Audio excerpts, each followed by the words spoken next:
I'm Gloria Ledoux here on the CU Compliance Connection by League Info site, bringing you a brief overview of FinCEN's new rule for customer or member due diligence requirements for financial institutions. Compliance with these new rules is required on May 11th of this year, and with multiple frequently asked questions issued by FinCEN, we thought it would be a good idea to provide a high-level summary and overview.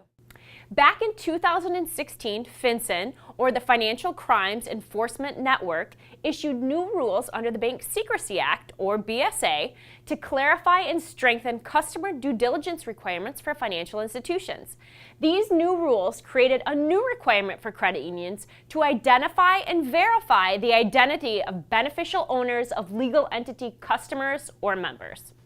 There were also changes to anti-money laundering, or AML, program requirements, which will require credit unions to implement and maintain appropriate risk-based procedures for conducting ongoing member due diligence for all members, which includes, first, understanding the nature and purpose of the customer or member relationship, and two, conducting ongoing monitoring to identify and report suspicious transactions, and on a risk basis to maintain and update member or customer information. Therefore, in order to comply with the new rules, which is required on or before May 11th, credit unions need to make sure their member or customer due diligence program is updated to include the requirement to identify and verify the beneficial owners of legal entities and to update their overall AML program to include risk-based procedures for conducting that ongoing due diligence for all members. So, how will these changes impact the credit union's existing processes? First, after May 11th, when legal entity members come in to open a new account, the credit union will need to obtain certain information from them in order to identify those beneficial owners. Now, the credit union can obtain that required information by either having the legal entity member fill out the certification form that is included within Appendix A of the regulation, or through another method. If the credit union is using an alternative method, they need to ensure they're capturing the same data at a minimum that's included in the certification form in Appendix A.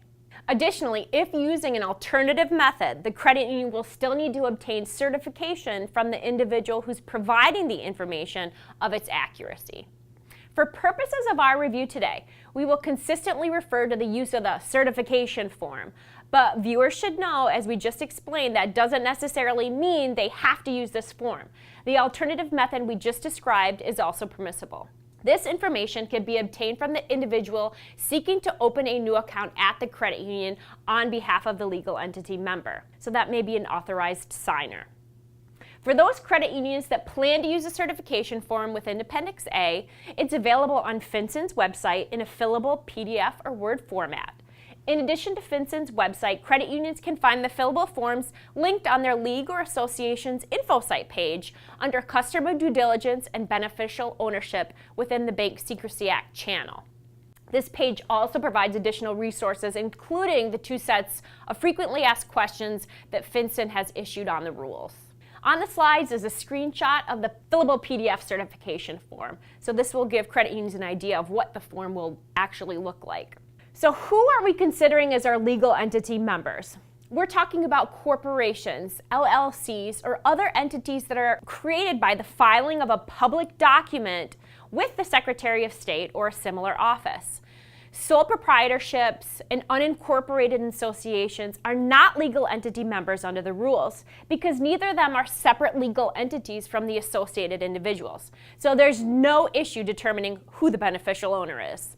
These are the members that you will need to require a certification form. Keep in mind, as there are with most regulations, there are certain exemptions. In this case, there are certain legal entity customers that are subject to federal or state regulation, which information about their beneficial ownership and management is available from those agencies.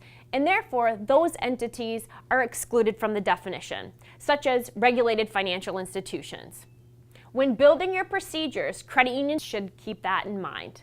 So once we have identified our legal entity members, we need to understand who the beneficial owners are. As indicated on the slide, beneficial owners should include all the individuals who directly or indirectly own 25% or more of the equity interests of the legal entity member. This is considered the ownership prong. Additionally, beneficial ownership also requires an individual with significant responsibility to control, manage, or direct a legal entity.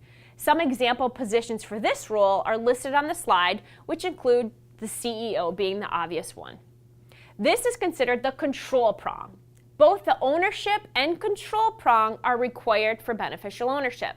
Therefore, under this beneficial ownership definition, a legal entity will have a total of between 1 and 5 beneficial owners, 1 person under the control prong, and 0 to 4 persons, depending on the percentage of ownership, under the ownership prong. Now, all of this information should be included on the certification form completed by the individual opening the account. So now we have a completed certification form on file. We've identified who our beneficial owners are. We're halfway there. The next step in our process is to verify the identity of those individuals consistent with the credit union's existing customer or member identification program, or MIP or CIP. Good news, the CDD rule, Customer Due Diligence, expressly authorizes covered financial institutions to use photocopies or other reproduced documents for documentary verification.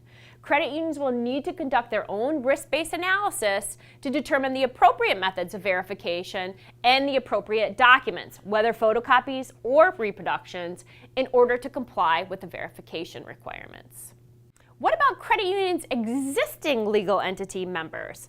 Thankfully, FinCEN does not expect credit unions to go back and obtain a certification form for all of their existing legal entity members. Instead, credit unions are required to develop and implement a risk-based procedure for conducting ongoing due diligence, including regular monitoring to identify and report suspicious activity on a risk basis again, and maintain and update their member information.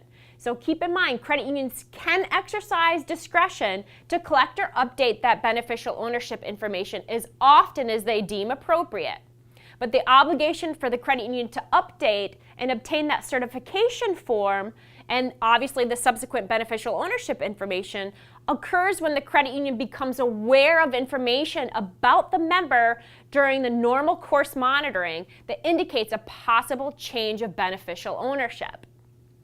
The credit union would also be required to have their legal entity member complete a certification form if they are opening up a new account or product or service, and there wasn't already a certification form on file. When this rule was initially issued, there was some confusion on whether the credit union would have to obtain a new certification form if the legal entity already had a certification form on file, and either wanted to open up a new account or wanted to engage in a new product, like additional credit. Thankfully, at the beginning of April, FinCEN issued some FAQs that clarified their intent with the new rules. Generally speaking, the credit union should be identifying and verifying beneficial owners of legal entities for each new account opening or new product. If the credit union already has a certification form on file, though, they may rely on that information for subsequent accounts or products, provided that the member, or more than likely the authorized signer, certifies or confirms either verbally or in writing that the information is up to date and accurate, and the credit union has no knowledge of facts that would call into question the reliability of that information. While that may alleviate the need for another certification form, the credit union would still be required to maintain a record of that confirmation for the legal entity that the information on the certification form was still accurate. What about a loan renewal or a certificate or term deposit rollover? Well, according to FinCEN, each time a loan is renewed or a CD or TD is rolled over, the credit union establishes another formal banking relationship and a new account is established. So for credit unions that had these products established before May 11th, 2018, they will need to obtain a certification form and verify those beneficial owners in compliance with the new rules. However, for loan renewals or CD, TD rollovers, because FinCEN understands that we as an industry do not treat these as new products, as new accounts, and because the risk of money laundering is very low, if at the time the legal entity certifies its beneficial ownership, it also agrees to notify the credit union of any change in the information provided in the future. That agreement can be considered the certification or confirmation from the member and should be documented and maintained as the loan or CD is outstanding. Therefore, credit unions should consider adding this provision to their certification forms. There are record-keeping requirements that the credit union needs to comply with under these new rules, specifically for the identification of beneficial owners, including the certification form. Credit unions should maintain those records for 5 years after the date the account is closed. For those documents or description of documents and any evidence used to verify the beneficial owner's identity, credit unions should retain those records for 5 years after the record is made. These anti-money laundering or AML program requirements should look pretty familiar to credit unions. The last bullet is the most recently formalized minimum requirement in an AML program as a result of these new FinCEN changes. Although not a formalized requirement, most credit unions were already performing some type of due diligence on their membership. However, if they don't already, credit unions should be developing risk-based procedures to comply. Credit unions are required to implement and maintain appropriate risk-based procedures for conducting ongoing member due diligence that includes understanding the nature and purpose of member relationships and conducting ongoing monitoring to identify and report suspicious transactions, and on a risk basis to maintain and update member information. By understanding the nature and purpose of your members' accounts and their activity, the credit union is developing a baseline profile to compare subsequent account activity. This will be crucial in assisting with the identification of suspicious activity reporting and the need for the credit union to reach out to the member to potentially update their member profile and/or beneficial ownership information. Credit unions should keep in mind that the additional AML program requirement for conducting that ongoing member due diligence applies to all credit union members, not just the legal entity members that the other rules impacted. For those credit unions that utilize our other League InfoSite products such as InfoSite, CU Policy Pro, and ComplySite, new policies, content, and resources are available to assist you. Please make sure to take advantage of them. If you don't know how to access them or want to learn more, please reach out to your league or association or visit our website. As always, thank you so much for joining us at the CU Compliance Connection by League InfoSite.